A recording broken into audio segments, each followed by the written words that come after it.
Good evening, and thanks for joining me on another Candleside Fireside chat.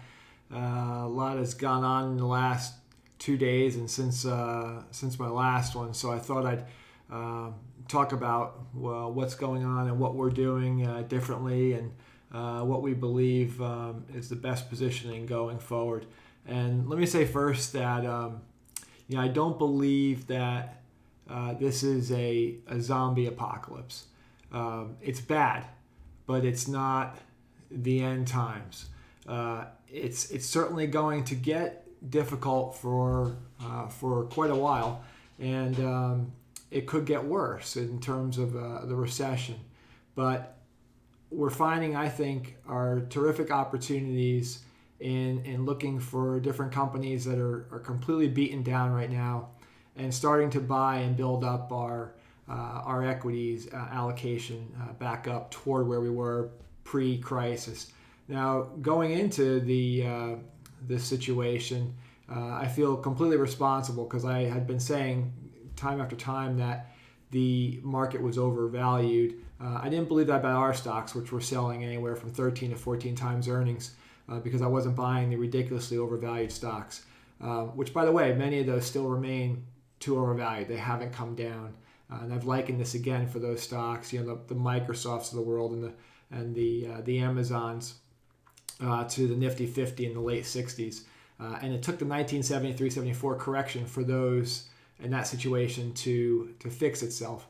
And it's likely going to be the case now. I mean, Microsoft's a company that we owned for a long time where the stock was very disappointing. I couldn't own Microsoft and Cisco and Intel back in 2000 because it was selling at 100 times earnings and it wasn't paying a dividend. And it did make sense. But when those companies got just pounded during the tech bubble, which was one that was easy for me to see, much as the real estate bubble was and we sidestepped, and much as the commodity bubble was in 08 when we had gotten out, when people were calling for, Goldman Sachs was calling for $200 a barrel of oil. And, at that time, we had already doubled our money in commodities. I felt it was time to get out. I kind of talk about those bubbles and circumstances that were easy to predict, whereas the financial crisis was one I didn't see coming, or the energy crisis is one that I didn't see coming because fracking made it so that technological innovation made oil so cheap because as soon as we can go sideways. And this is another one that I didn't see coming. Although we were underweight equities, we weren't underweight enough to protect our portfolios. So for that, I take complete responsibility. Now, once we got the 1-2 punch, in particular the energy sector, which fortunately I sold the stocks earlier in the year because I thought I didn't want to own those companies for the next decade at $50 to $60 a barrel. But we sold off the great majority of our bonds too, when realizing that these companies that we owned couldn't even make it a year at $20 to $30 a barrel. It was time for us to get out of the great majority of them. So, where do we go from here now after the significantly and deep decline in the stock market that we've had? And it's been effectively across all stocks. And that's made companies cheap. Now, we don't know how the E of the PE, of the price earnings ratio, is going to be impacted. We don't know what these earnings are going to be. I actually think it's going to be deeper than many people expect. I said that we were in a recession on Fox Business what seems like years ago. It was only a couple of weeks ago. And how deep this recession is going to be, we don't know. Social distancing is a new term now that is going to change our lives for quite a while. And as we get back to work, whenever that occurs, we're going to be going back very carefully and maybe not having as many face-to-face meetings. That means people won't be eating out as much, and people may not be going to sporting events at the same regularity, and certainly not flying on airplanes as quickly, much like we saw after 9/11 and during the financial crisis as individuals were getting back to work. But in this sector, it's as pervasive as the 2008 financial crisis, but even more so in some ways, and it's hurt some sectors very, very deeply. And that's why this time around, the good news is we've got this double-barreled approach that we learned from the financial crisis. We've got the monetary policy firing on all cylinders, making sure we have all the liquidity we need, and now buying things that the market needs, even buying corporate bonds and buying ETFs like LQD and corporate bond LTFs to make sure that there's liquidity in the system and some support for our financial system to occur. We learned from the last crisis that quantitative easing worked. I know there are plenty of people out there who just as recently as a few weeks ago saying the Fed shouldn't bail out the system. That's patently ridiculous. I mean, the nice thing about the Federal Reserve and having it, and why I'm not a big fan of President Jackson, who wanted and did away with it and killed the bank, is that you have horrible recessions and depressions. The Federal Reserve can't do away with recessions, but it can help, for the most part, offset depressions. And when the Fed didn't act as well, when it started raising interest rates in 1937, along with other things that we had done, it sent us back into the recessions. We were trying to work our way through the Great Depression. So economists have that great example for us to learn from, including the 2008 example. The other great example economists have is inflationary, and that one's easier to fight, right? So that's what Paul Volcker did in the early 80s when we raised interest rates to fight off and stave inflation, which many of you remember when we had 16, 18% CD rates and mortgage rates. So at that time now, we have the Fed firing on all cylinders and helping.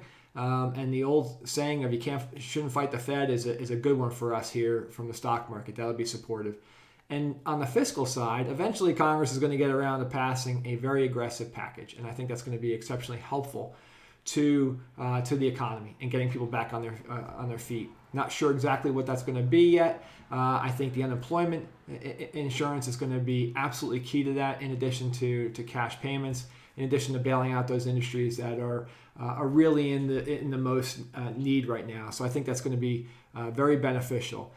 It doesn't mean we're going to be right back to normal. So the social distancing side is different. If you just take a firm like ours that has young people where they're not being as impacted by this virus, to people like myself who are over 50, and as I just turned 51, and Rita, who is 39 again, and we have some of our associates who are a little bit older, where we have to be more careful, and maybe work from home a little bit more often, and let the younger people go back to work and get the economy going again. And there's going to be a lot of carping about which way for us to go. You're already hearing it. And I liken this as a former Marine as a commander in combat, right? So we're in combat. We know we have a battle that we have to fight right now. If my objective is to take a particular hill, I know that I'm safest if I stay in the bunker. And I know I won't lose any Marines in charging that hill if we all just stay put where we are. It kind of reminds me of the old saying where Lincoln told General McClellan, if you're not going to use your army, do you mind if I borrow it for a little bit? McClellan was famous for just kind of sitting around and drilling and not fighting battles, whereas, of course, Grant lost, tens of thousands, hundreds of thousands of soldiers possibly during the Civil War, but won the war eventually. And that's sort of the balance that we're fighting here, is that we don't want to lose any life, but at what cost to potentially losing other lives and economic lives as we fight this balance, when it's my mother or your mother or our child going off to battle.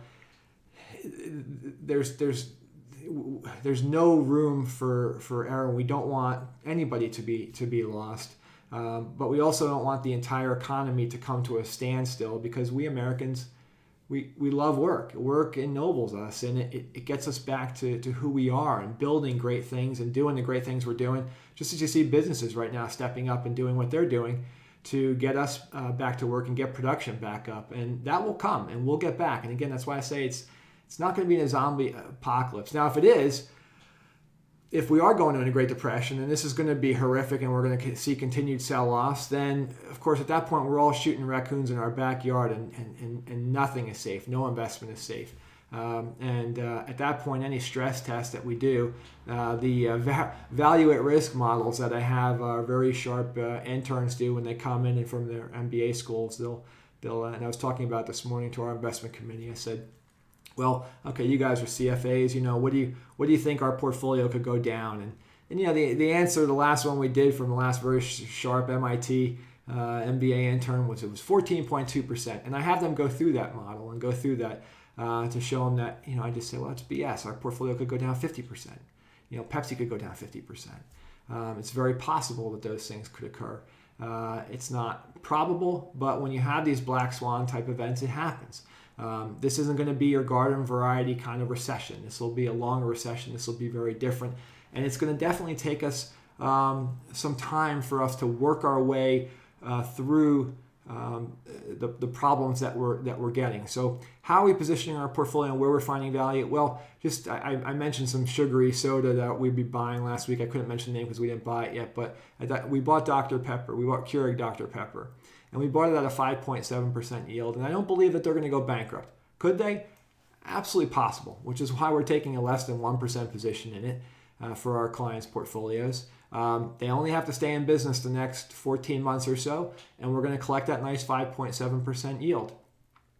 And also on Monday, we bought ConAgra Foods, which of course is Hunt's and Ready Whip and Vlasic and Slim Jim and numerous other wonderful products. I kind of printed it out the other day for my kids and showed them as I'm trying to always teach them different things that we're investing in. Say, look, this is what we bought today.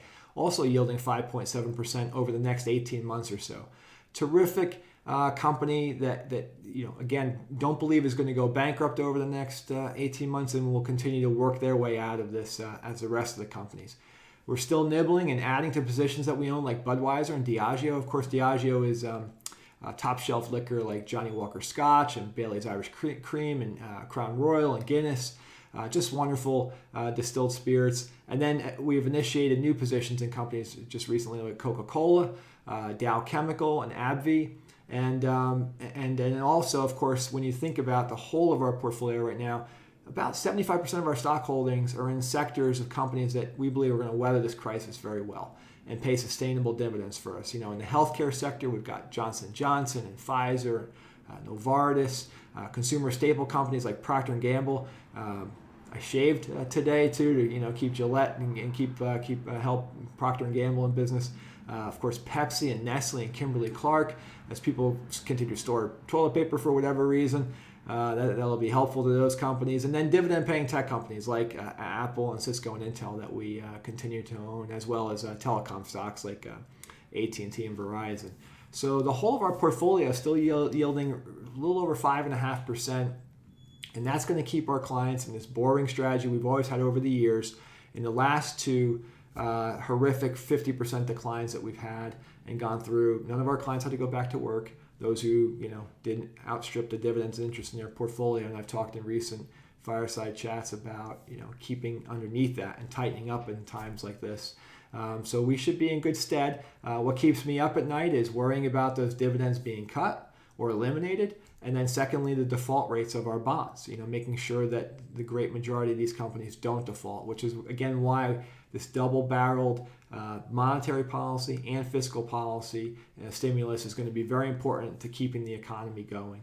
I think those are the only few things. And again, I always apologize for talking so off of the cuff, but I think those are the things I wanted to talk about tonight.